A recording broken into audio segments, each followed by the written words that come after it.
Hey everybody, welcome back to my channel. Happy 2024. I hope that everybody had a really great New Year's and that 2024 is coming with great blessings for you. So we're going to go ahead and get started. And this is kind of a two-part video today. In the first part, we're going to be doing some announcements, and then in the second part, I'm going to be doing my December reading wrap-up. So if you don't care about any of my announcements, I'll try to put like a little like time card or chapter in the bottom of the video so you can just skip to the wrap-up. I've never done that before, so I don't necessarily trust my technological knowledge, but I will figure it out and I will do that. So that if you don't want to listen to the announcements, you can just go ahead and skip them. So the first announcement that I have is actually that I was going through like my year-end reading review on Goodreads. And I had mentioned in my my top books of 2023 video that I only put in the new books that I read on Goodreads. But then when I was going through my Goodreads year-end review, I saw like 5 books on there that I marked read that were rereads for me. So I guess I only read like 75 new books. This was like 2023 was like my first year actually putting in books that I had read on Goodreads. So I guess I just was not very consistent on whether or not I was going to mark my rereads or not, because there were like 5 books on there that were rereads for me that I marked, but I reread a lot more books than those 5. So I think that this year I'm just going to be really consistent and I'm just going to mark all of the books that I read on Goodreads, whether they're rereads or not, so that that'll be easier so I don't make this kind of mistake again. But I just wanted to clear that up because I gave misinformation in my last video. The next thing I wanted to say is, well, this is a fun little announcement because, as I've said in other videos, I don't necessarily have like a reading journal. I just mark them in the notes on my phone. But this year I decided to change that. So I have this notebook that I've actually had for a while and haven't really used much of. So I'm turning this into my reading journal this year. I'm excited to try out having more of a traditional reading journal. So that was a quick announcement. The next thing is that I wanted to let you guys know that I have some more plans for this channel. Usually I just do like a lot of like reading wrap-ups, and then every once in a while like a different kind of video, but I want to do more different kind of videos this year. So I have some fun plans, you know, to celebrate things that like are going on each month. Like, for example, the month of January is Mental Health Awareness Month, so I'm going to be having a video coming out in a couple weeks that's talking about books that deal with mental health. I think that'll be fun. I'm going to have some fun content on my Instagram too, like Martin Luther King Jr.'s birthday is this month, and well, also Martin Luther King Jr. Day is this month, but it doesn't always fall on his birthday, as most of you know. So I don't know if it'll be on MLK Day or if it'll be on his birthday, but I'm going to do something on my Instagram that kind of like has books that take place in the 1960s or deal with civil rights or things like that. So I'm going to have some more fun videos, not only having to do with things that happen during the month, but also just recommendation videos like for different genres. Well, it's all going to be Christian fiction because that's pretty much all I read fiction-wise. But different like sections of that, like a historical Christian fiction video for recommendations, a contemporary, you know, and within historical we'll have categories like I'll do a video on like World War II, I'll do a video on like the Gilded Age, things like that. So those are going to be coming out throughout the year, and I'm excited to have some more content for my different streams, this YouTube channel, and also my Instagram. So that leads us into my next thing, which, so as I said a minute ago, January is Mental Health Awareness Month, but January is also blood donation month, and I can't really do a recommendation video on that because unlike mental health, there's not really a lot of books that revolve around donating blood, except for maybe Dracula. But it is a cause that's very near and dear to my heart. I'm wearing my Donate Blood hoodie today. I wanted to wear it for this video because I have never personally given blood. I can't because I have anemia off and on. And so it's dangerous for me to give blood. I have, however, received blood because of my anemia and because of some health issues that I've had. I've received blood transfusions, and the blood that I received that really saved my life came from people who donated. So I can't really do like a book-related video on that, but since January is Blood Donation Month, I did want to say something on my videos because it's a cause that's very special to me. And so I wanted to let you know, if you have given blood before, thank you so much. And if you haven't given blood before, and if you're able to, because like me, with my anemia, I can't give blood. It's dangerous for me. But if you don't have an issue, a health issue like I do, and you're able to give blood, and you're kind of wondering if it would make a difference, I can tell you that it can. So if you're thinking about maybe giving blood, this month would be a great month to do that, because it's Donate Blood Make. And just think to yourself, hey, if I give blood, it might end up saving the life of that girl I sometime watch on YouTube. So that is my little PSA for January Donate Blood Month.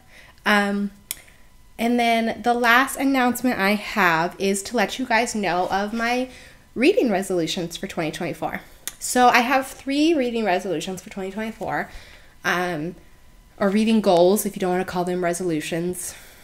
I'm not really a big resolution person, but I was like, it's the new year, we'll call them resolutions. They're really goals, whatever.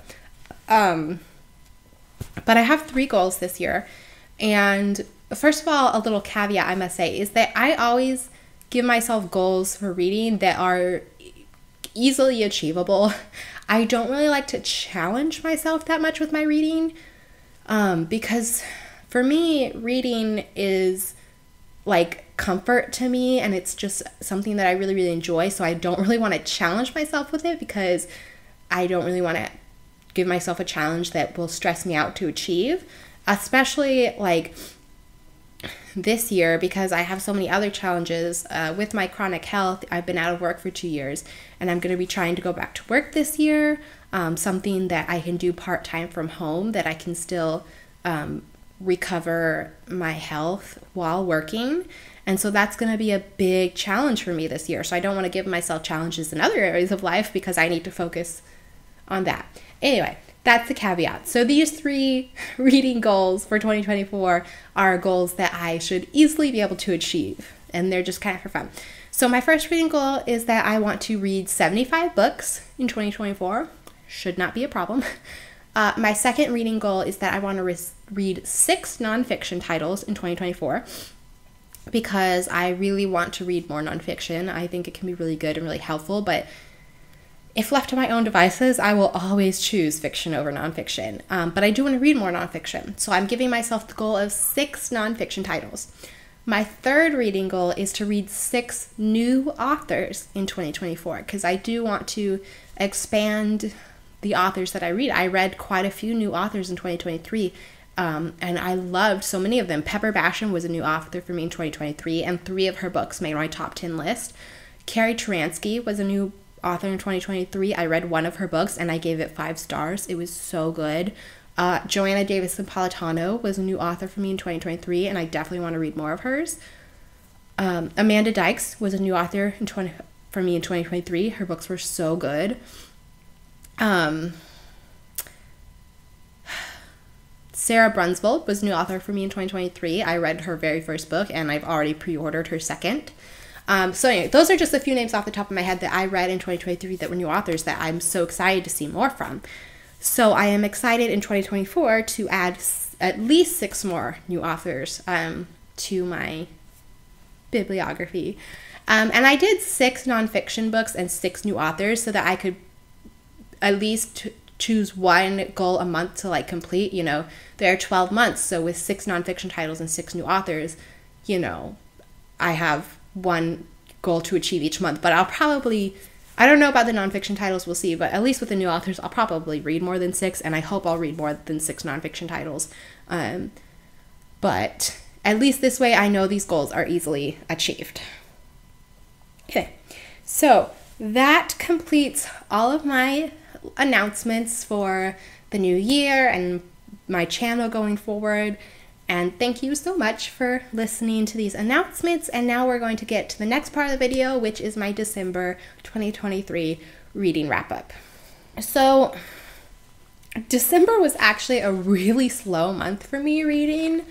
Not only because of the holidays, and the holidays were like a reason to slow me down because I had family a lot this past month. And it's really hard to read when there are 6 children, the ages of 6 and under in the house, you know.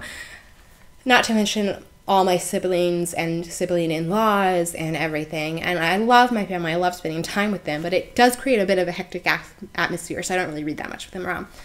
But it wasn't really that. I was also in a bit of a reading slump in December, which is not unusual for me. I did this like last December too. I got in a reading slump. So I think it's just the end of the year I get in a slump, and that's okay. So for December, I finished 3 books and I DNF'd 2. So like I said, not very much. So the first book I just finished on December 1st was Beauty Among Ruins. I'm not going to say much about that because I just included that in my November reading wrap-up since I just finished it on the 1st. The second book that I finished in December was Now and Forever by Mary Connealy. This is the second book in this series that I started in November. I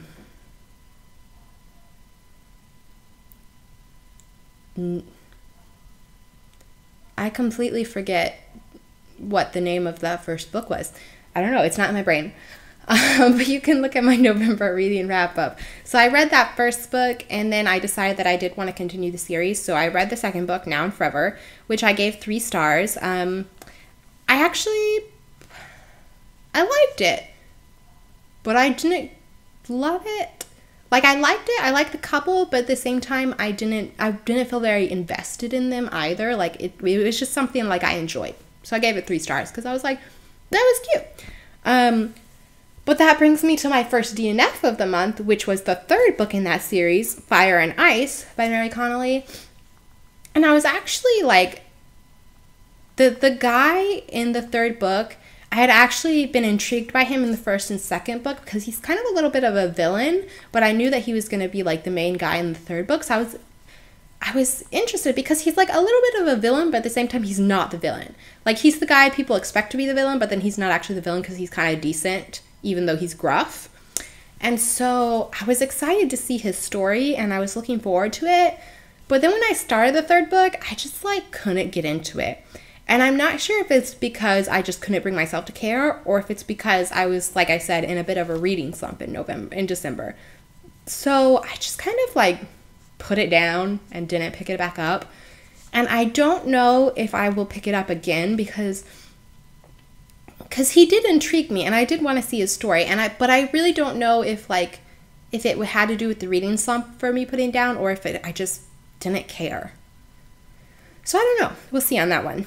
The 3rd book that I did finish in December was All's Fair in Love and Christmas by Sarah Monzon, which I don't actually read Christmas novels that much. Most of them I see, like, they just, whenever I read their descriptions or see their covers, they just feel so, like, mass market to me, if that makes sense. Like,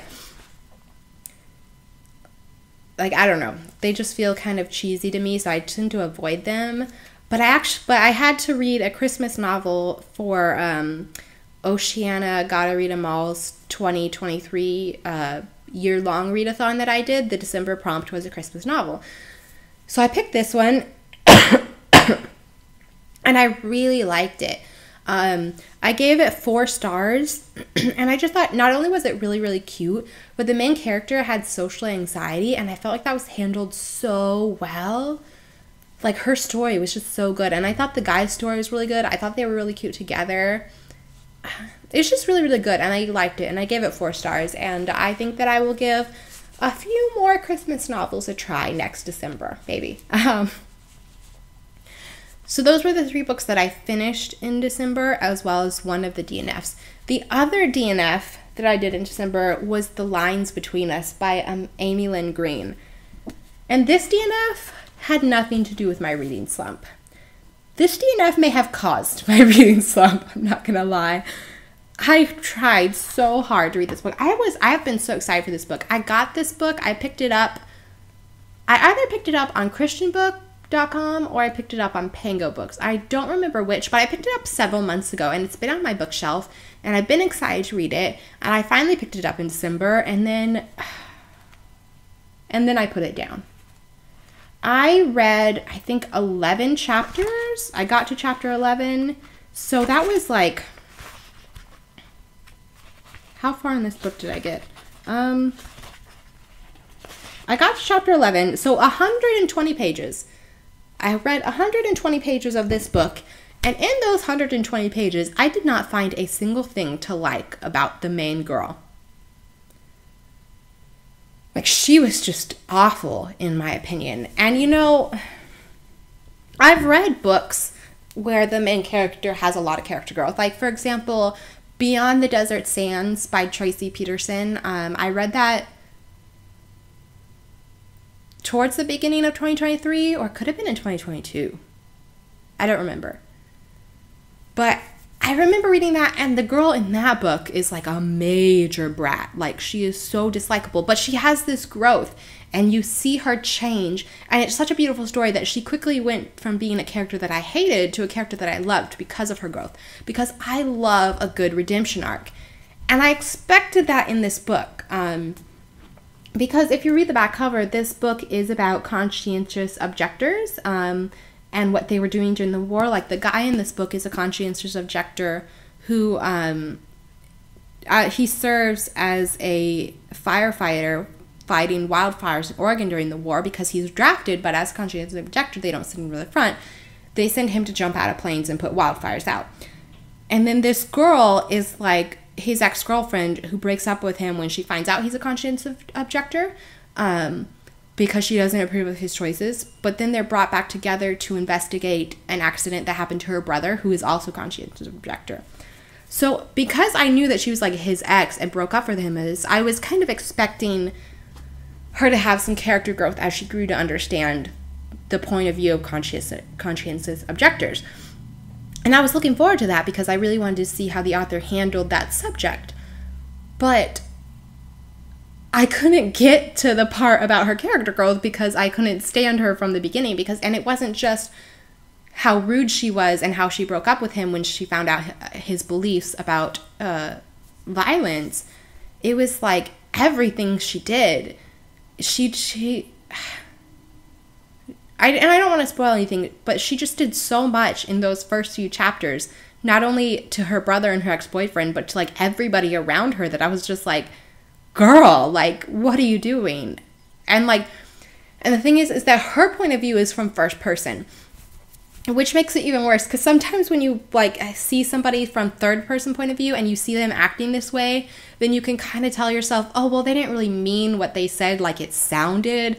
Well, you know, you can kind of, like, when they say something really rude or something really prejudiced, you can kind of tell yourself, like, oh, I'm sure that it came from, you know, this other place inside them, and it didn't really come out like it was supposed to. But since it's first person and we're in her head, and so she says these things, and then you get her thoughts after she says them, and you're like, oh, she meant that like it sounded. Like, that's awful. Yeah, so 120 pages in, and I had not found a single thing about her that I could stand. I had to put it down because I was like, I can't stand this girl. So yeah, that's all I got to say about that. Unfortunately, I was really looking forward to that book, and I just couldn't stand it. So I will probably be putting that book up for sale on my Pango page, because I don't see myself trying again on that one. And like, part of me kind of wanted to skip to the end and read it because I did want to know what caused the brother's accident. Like, that did intrigue me. But once I set it down, I was like, as much as I want to know what happened to him, I'm not picking this book back up. So I don't even know how it ends. Yeah. So those were the books that I read in December of 2023. I did start 2 other books, and with the holidays and my reading slump, I just didn't finish them. I'm still working on them, so they'll probably be included on my January reading wrap-up. So I will see you later with some new content. Thank you so much, and if you like this channel and are excited for my new content, please subscribe so that you can learn when I make new videos. Thank you. Have a good day.